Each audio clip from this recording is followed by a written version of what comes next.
এর আগের পার্টেই তোমরা দেখেছিলে যে আমরা গেছিলাম ঈশানের অন্নপ্রাশন অনুষ্ঠানে। এবার শেয়ার করি অন্নপ্রাশনের খাওয়া দাওয়া। এই ছিল পুরো খাওয়া দাওয়ার মেনু। একই শীতকালে বেলা খুব তাড়াতাড়ি পড়ে যায় আর আমরা সেদিন খেতে বসেছিলাম দুপুর 3:30 নাগাদ। কিন্তু এই শেষ বেলায় যখন হাতের সামনে পেলাম গরম ধোঁয়া ওঠা ভাত, তার সাথে নুন, গন্ধরাজ লেবু, ভেজ ডাল, গরম গরম বেগুনি, আহা সে যেন স্বর্গ।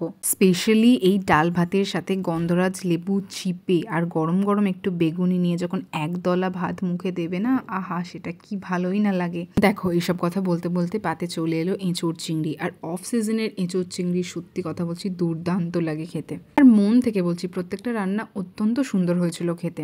দেন চলে এলো পাতে দই কাতলা, আর এটা ছিল সেই চর্বিওয়ালা মোটা পেটির পিসটা। দেন দিয়ে গেল চিকেন কষা, আর আমি পেয়েছিলাম লেগ পিসটা। শেষ পাতে ছিল আমসত্ত্ব খেজুর দিয়ে চাটনি আর তার সাথে পাঁপড়। এইরম ভাবে চাটনি পাঁপড় খেতে কারা পছন্দ করো জানিও। সাথে ছিল পায়েস আর অ্যাজ ইউজুয়াল রসগোল্লা, সন্দেশ আর আইসক্রিম। ও হ্যাঁ, পাসও ছিল যেটা আমি দেখাতে ভুলে গেছি। ঈশানের অন্নপ্রাশনের খাওয়া দাওয়ার পর্ব তোমাদের কেমন লাগলো কমেন্টসে সেটা লিখে জানিও।